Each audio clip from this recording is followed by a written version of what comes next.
آپ رضی اللہ تعالیٰ عنہ کے متعلق میں بتاتا چلوں کہ آپ ایک زاہدہ عابدہ تھیں اور ایک بڑی ایماندار بزنس ویمن تھیں، اور حضور علیہ الصلوۃ والسلام سے تعلق سے پہلے آپ مکے کے اندر ایک امیر خاتون، ایک رچ ویمن جو ہے تصور کی جاتی تھی، اور آپ کی ایمانداری، آپ کی خلوص نیت اور آپ کی صداقت اور آپ کی امانت داری کے چرچے مکہ مکرمہ کے اندر جو ہے وہ مشہور تھے۔ رسول اللہ صلی اللہ علیہ وآلہ وسلم کا ارشاد ہے کہ پچھلی امتوں میں افضل ترین خاتون مریم بنت عمران تھی، میری اس امت میں افضل ترین خاتون خدیجۃ الکبریٰ سلام اللہ علیہا ہے۔ خدیجۃ الکبریٰ سلام اللہ علیہا میری وہ بیوی تھی جس نے میرے مشکل وقت میں میرا ساتھ دیا، اسی وجہ سے میں اپنی بیوی خدیجۃ الکبریٰ سلام اللہ علیہا کا تذکرہ کرتا ہوں۔ خدیجہ کے متعلق جو ہے اللہ خود خدیجہ پر سلام کرتا ہے، تو میں کیوں خدیجہ کا تذکرہ نہ کروں، میں کیوں خدیجہ کے ترانے نہ پڑھوں۔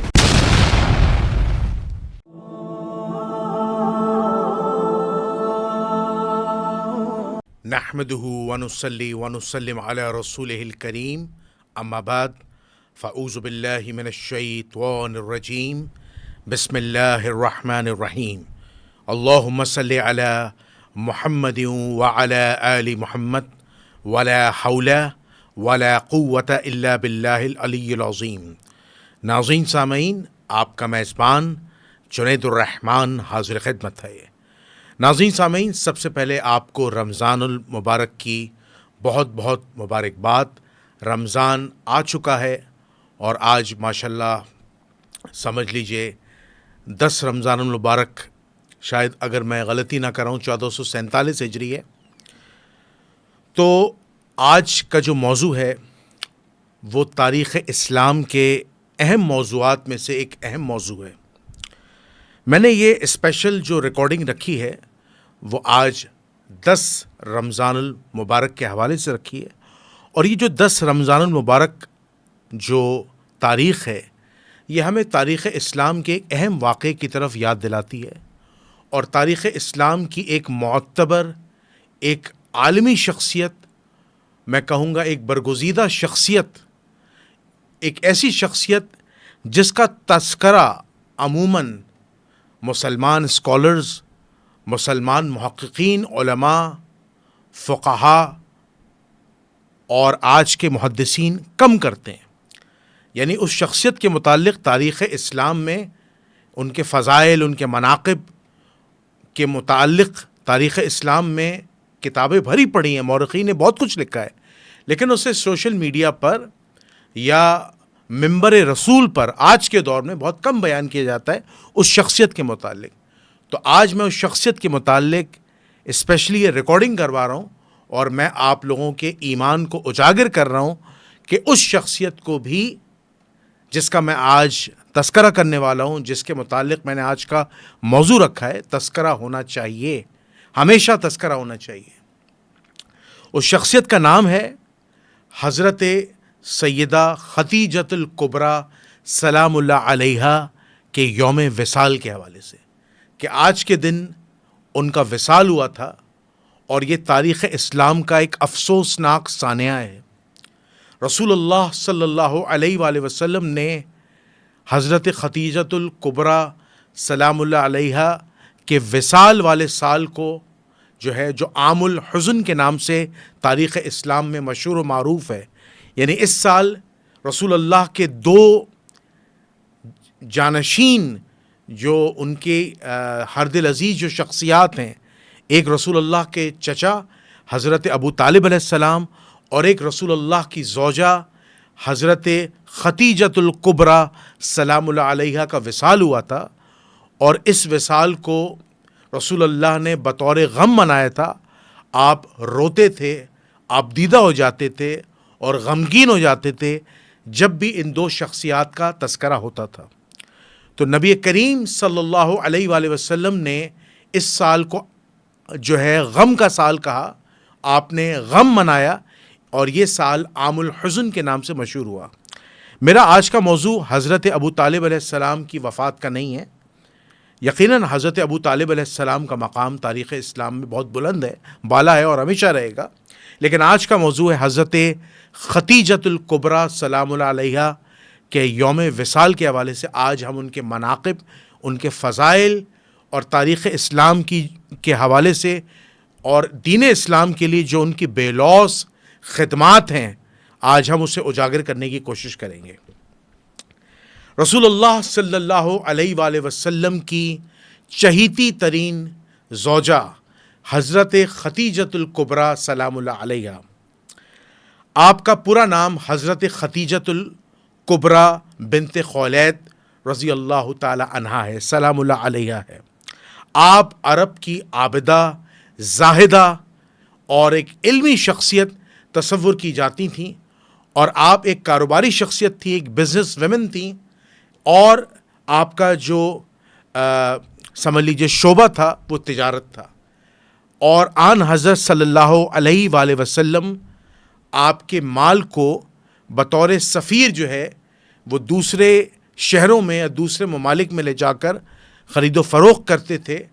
اور اس سے رسول اللہ کی ذات کی وجہ سے حضرت ختیجۃ الکبریٰ سلام اللہ علیہا کی تجارت کو چار چاند لگے اور انہیں دگنا منافع ہونے لگا۔ یہ رسول خدا صلی اللہ علیہ وآلہ وسلم کے معجزات میں سے ایک معجزہ تھا، جس کو انہوں نے اپنی آنکھوں سے دیکھا،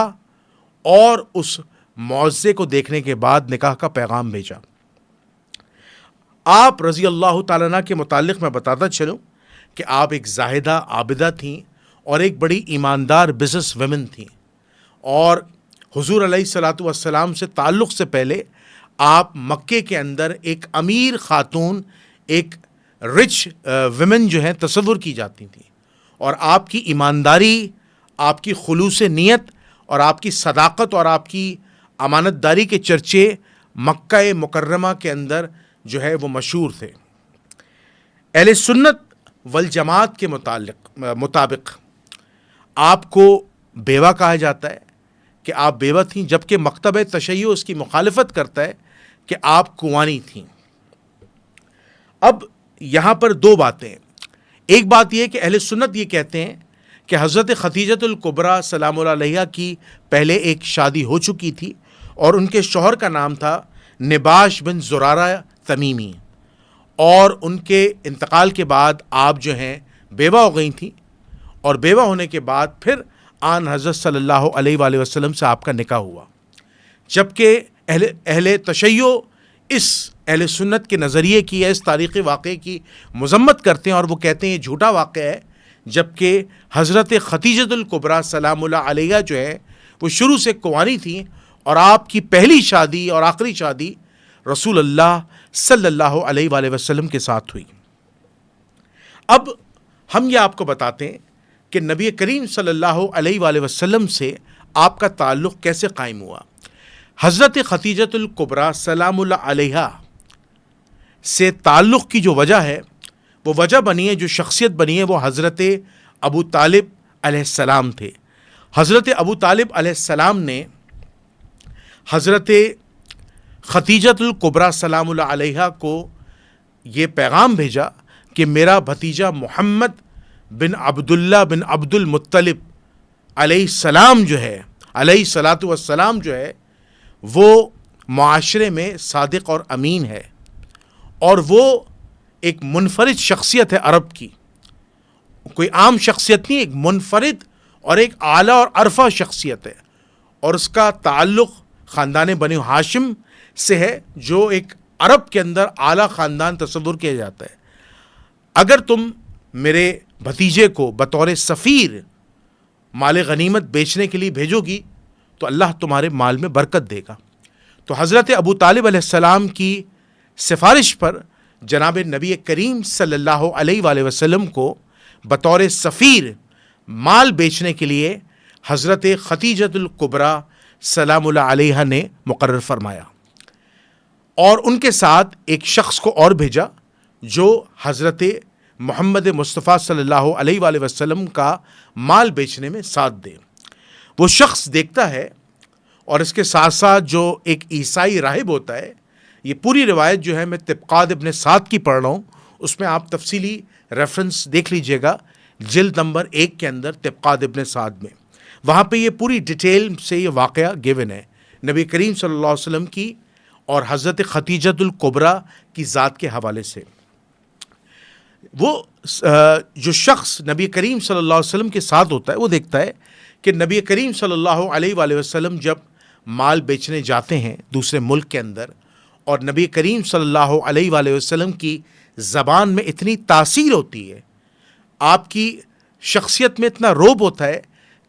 کہ مال فوری طور پر دوسرے ممالک کے لوگ خرید لیتے ہیں، اور مال میں کوئی نقص بھی نہیں ہوتا،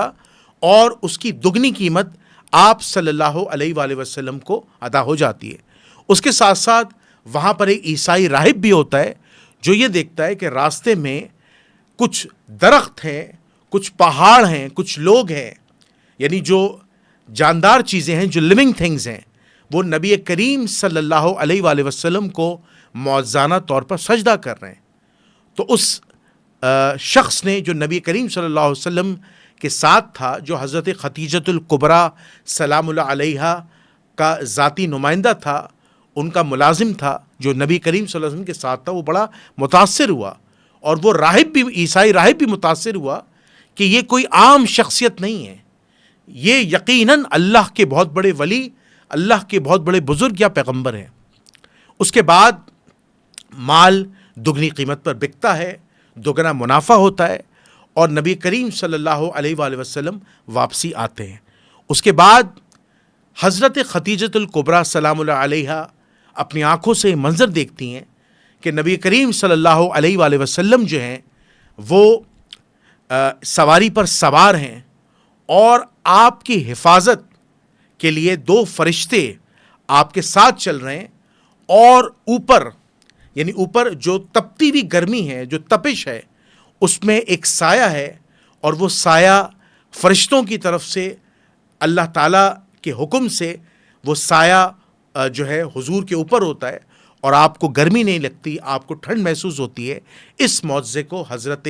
خدیجۃ الکبریٰ سلام اللہ علیہا نے دیکھا، اور آپ بڑی متاثر ہوئیں۔ اس کے بعد جب نبی کریم صلی اللہ علیہ وسلم حضرت خدیجۃ الکبریٰ کو مال بیچنے کی رقم ادا کرتے ہیں، تو حضرت خدیجۃ الکبریٰ سلام اللہ علیہا جو ہے وہ بہت خوش ہوتی ہیں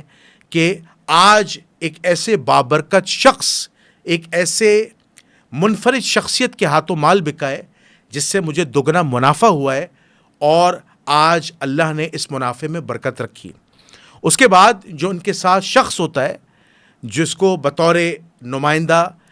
نبی کریم صلی اللہ علیہ وسلم کے ساتھ حضرت خدیجۃ الکبریٰ سلام اللہ علیہا نے بھیجا ہوتا ہے، وہ بھی گواہی دیتا ہے کہ یہ کوئی عام شخصیت نہیں ہے، بلکہ یہ اللہ کے کوئی پیغمبر ہیں، اللہ کے ولی ہیں، اور یہ بڑی برگزیدہ شخصیت ہیں۔ تو جب یہ تمام باتیں حضرت خدیجۃ الکبریٰ سلام اللہ علیہا سنتی ہیں تو بہت متاثر ہوتی ہیں۔ اس کے بعد حضرت خدیجۃ الکبریٰ سلام اللہ علیہا کے دل میں نبی کریم صلی اللہ علیہ وآلہ وسلم کے لیے محبت جاگتی ہے، اور آپ فوری طور پر نکاح کا پیغام رسول اللہ صلی اللہ علیہ وآلہ وسلم کے گھرانے میں بھیجتی ہیں۔ جب یہ بات نبی کریم صلی اللہ علیہ وآلہ وسلم کو پتہ چلتی ہے، اور ان کے خاندان کے بڑے حضرت ابو طالب علیہ السلام کو پتہ چلتی ہے، تو نبی کریم صلی اللہ علیہ وآلہ وسلم آپ کے اس درخواست کو، اس نکاح کے پیغام کو قبول فرماتے ہیں، اور آپ کا نکاح منعقد کر دیا جاتا ہے۔ تو جب نبی کریم صلی اللہ علیہ وآلہ وسلم کا نکاح ہوتا ہے تو تاریخ اسلام اس بات کی شاہد ہے اور گواہ ہے کہ 500 درہم کے عوض نبی کریم صلی اللہ علیہ وآلہ وسلم کا حق مہر جو ہے وہ رکھا جاتا ہے، سکہ رائج الوقت۔ اور تاریخ اسلام میں پتہ چلتا ہے کہ 3 ایسے افراد ہیں جنہوں نے آپ کا نکاح پڑھایا۔ تاریخ اسلام میں ایک نام آتا ہے کہ آپ کا نکاح پڑھانے والے خود حضرت ابو طالب علیہ السلام تھے۔ اس کے بعد دوسری شخصیت آتی ہے کہ تاریخ اسلام میں ملتا ہے کہ نبی کریم صلی اللہ علیہ وسلم کا جنہوں نے نکاح پڑھایا وہ حضرت خدیجۃ الکبریٰ سلام اللہ علیہا کے چچا زاد بھائی ورقہ بن نوفل تھے۔ اور تیسری شخصیت آتی ہے کہ آپ کے ایک اور چچا زاد بھائی عمر بن اسد جو ہے، یا عمر بن اسد جو ہے، انہوں نے نکاح پڑھایا۔ اب اس میں اہل تشیع یہ کہتے ہیں کہ نکاح جنہوں نے پڑھایا حضرت خدیجہ کا وہ حضرت ابو طالب علیہ السلام تھے۔ اب اہل سنت کے یہاں تو 3 روایات ہیں۔ اس کے بعد 500 درہم کے عوض آپ کا نکاح ہو جاتا ہے۔ چونکہ حضرت خدیجۃ الکبریٰ سلام اللہ علیہا رسول اللہ صلی اللہ علیہ وآلہ وسلم کی صداقت اور ایمانداری اور آپ کا جو لقب صادق اور امین تھا اس سے اتنی متاثر ہوتی ہیں اور آپ کے دل میں اتنی محبت جاگتی ہے کہ میں نے عرب میں اس سے زیادہ خوبصورت، اس سے زیادہ اعلیٰ اور عرفہ، اس سے زیادہ اعلیٰ نسل کا ایماندار پرخلوص شخصیت نہیں دیکھی۔ تو اسی بنا پر حضرت خدیجہ رسول اللہ سے شادی کرتی ہیں۔ حضرت خدیجۃ الکبریٰ سلام اللہ علیہا جب شادی کرتی ہیں تو اس کے بعد اپنا تمام مال رسول اللہ کے قدموں میں نچھاور کر دیتی ہیں کہ اے اللہ کے رسول، میں آپ پر ایمان لاتی ہوں، میں نے آپ پر شادی کی، آپ کے ساتھ شادی کی ہے، تو لہٰذا یہ سارا مال آپ کی خدمت میں ہے۔ اب آپ اس مال کو جیسے چاہیں، جب چاہیں، جہاں چاہیں خرچ کر سکتی ہیں۔ تو یہ پہلی قربانی تھی حضرت خدیجۃ الکبریٰ سلام اللہ علیہا کی کہ آپ نے اپنا تمام مال نبی کریم صلی اللہ علیہ وآلہ وسلم اور اسلام کی راہ میں دے دیا۔ اس کے بعد نبی کریم صلی اللہ علیہ وآلہ وسلم جب دعوت و تبلیغ کا کام شروع کرتے ہیں تو آپ پر ایک بہت بڑی مصیبت آتی ہے، اور اس مصیبت میں 3 سال آپ قید میں ہوتے ہیں، اور جس میں آپ کے چچا حضرت ابو طالب علیہ السلام بھی آپ کا ساتھ دیتے ہیں، اور آپ کی زوجہ حضرت خدیجۃ الکبریٰ سلام اللہ علیہا بھی ساتھ دیتی ہیں۔ اب شعب ابی طالب کے اندر یا شعب ابی طالب کے اندر 3 سال بائیکاٹ ہوتا ہے خاندان بنی ہاشم کا۔ بچے فقر و فاقہ میں بھوک میں مر رہے ہوتے ہیں، کوئی تجارت کا سامان نہیں، فقر و فاقہ بھرا ہوا ہے۔ صرف رسول اللہ صلی اللہ علیہ وآلہ وسلم کا خاندان اور آپ کی زوجہ حضرت خدیجۃ الکبریٰ سلام اللہ علیہا آپ کا ساتھ دیتی ہیں۔ کتنی بڑی قربانی ہے ایک بیوی کی جو نبی کریم صلی اللہ علیہ وسلم پر ایمان لائی، اپنا سارا مال نبی کریم صلی اللہ علیہ وسلم کے اوپر نچھاور کر دیا، اسلام کے اوپر نچھاور کر دیا، اور آج شعب ابی طالب کی گھاٹیوں میں فقر و فاقہ میں نبی کریم صلی اللہ علیہ وآلہ وسلم کے ساتھ زندگی گزار رہی ہیں۔ میں قربان جاؤں بی بی خدیجۃ الکبریٰ سلام اللہ علیہا پر۔ اسلام کی دعوت میں پیش رہنا، نبی کریم صلی اللہ علیہ وسلم کی خدمت کرنا، نبی کریم صلی اللہ علیہ وسلم کو بخار کی حالت میں ان کی خدمت کرنا، نبی کریم صلی اللہ علیہ وآلہ وسلم کا ساتھ دینا،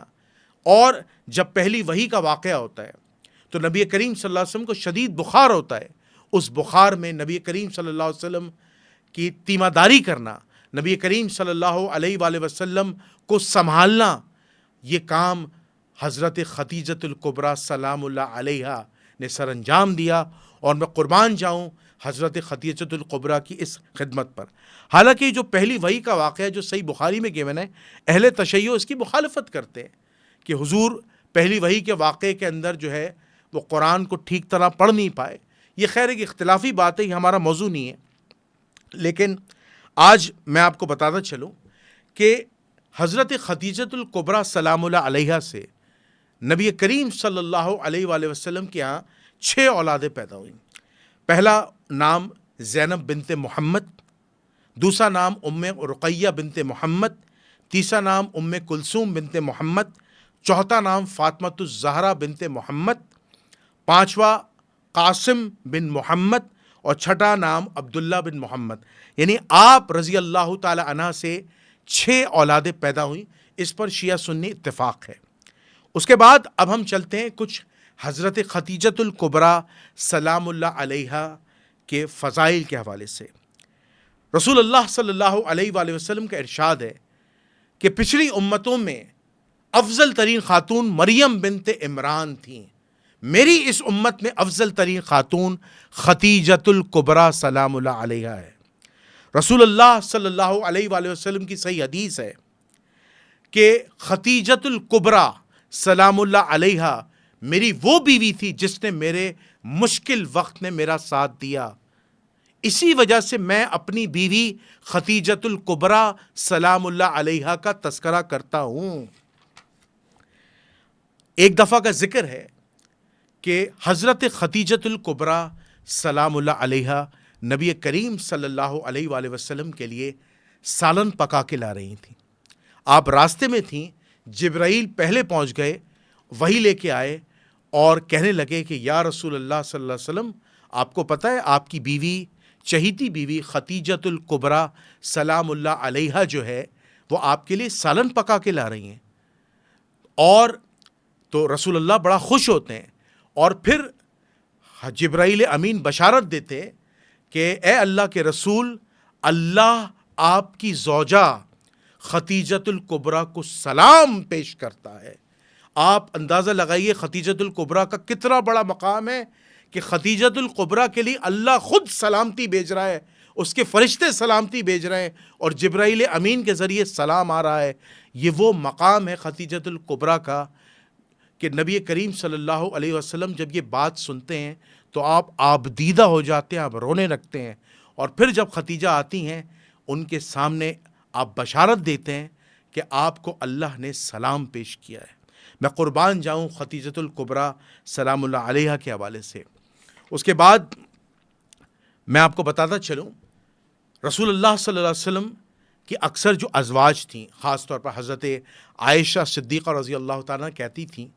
کہ اے اللہ کے رسول، آپ ہر وقت خدیجہ کی تعریف کیوں کرتے ہیں؟ اب تو خدیجہ کا انتقال ہو چکا ہے،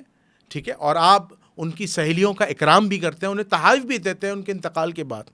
تو رسول اللہ ہمیشہ یہی کہتے تھے، خدیجہ وہ خاتون ہے جس نے میرے برے وقت میں، یعنی جب اسلام پستی میں تھا، اسلام کمزور تھا اور اسلام آہستہ آہستہ پروان چڑھ رہا تھا، تو اس وقت خدیجہ نے میرا ساتھ دیا.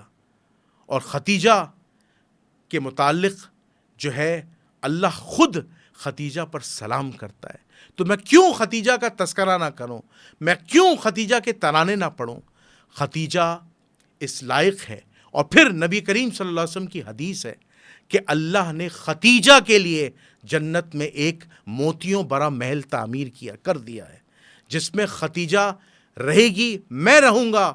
اور اس محل میں کوئی شور و غل نہ ہوگا. یہ روایت صحیح الاسناد ہے، یہ احادیث صحیح الاسناد ہیں، اور یہ روایت نبی کریم صلی اللہ علیہ وسلم سے ثابت ہیں. آخری بات، حضرت خدیجۃ الکبریٰ سلام اللہ علیہا کا جب وصال ہوتا ہے، چونکہ آپ نبی کریم صلی اللہ علیہ وآلہ وسلم کے عقد میں 24 سال رہتی ہیں اور آپ کا ہجرت مدینہ سے 2 یا 3 سال پہلے وصال ہو جاتا ہے. تو رسول اللہ صلی اللہ علیہ وسلم بہت غمگین ہو جاتے ہیں، اور اتنا غمگین ہو جاتے ہیں کہ جب بھی خدیجۃ الکبریٰ سلام اللہ علیہا کا تذکرہ ہوتا تھا آپ آبدیدہ ہو جاتے تھے. میں سلام جاؤں خاتون جنت حضرت فاطمۃ الزہرا سلام اللہ علیہا کی والدہ ماجدہ حضرت خدیجۃ الکبریٰ سلام اللہ علیہا. اللہم صلی علی محمد وعلی آل محمد. خدیجۃ الکبریٰ سلام اللہ علیہا امہات المومنین میں سے ہیں، خدیجۃ الکبریٰ اہل البیت میں سے ہیں، اور اس بات پر اہل سنت والجماعت کا اجماع ہے. تو میں نے آج یوم وصال کے حوالے سے حضرت خدیجۃ الکبریٰ کی سیرت کے حوالے سے مختصر بیان کیا. امید ہے کہ آپ کو پسند آئے گا. تو میں اس ویڈیو کو اس بات کے ساتھ اینڈ کرتا ہوں کہ اللہ تعالیٰ ہمیں نبی کریم صلی اللہ علیہ وآلہ وسلم، ان کے برحق صحابہ اور اہل البیت کی سنتوں کو زندہ کرنے والا بنائے. کل قیامت کے دن حضور علیہ الصلاۃ والسلام کے ہاتھوں سے حوض کوثر سے پانی نصیب فرمائے اور بغیر حساب کتاب کی جنت الفردوس میں داخلہ نصیب فرمائے. آپ کا میزبان جنید الرحمن کو اجازت دیجیے. انشاءاللہ اسی طرح کی انفارمیٹیو ویڈیوز لے کے آپ کی خدمت میں حاضر ہوتا رہوں گا. اس وقت تک کے لیے السلام علیکم ورحمۃ اللہ وبرکاتہ.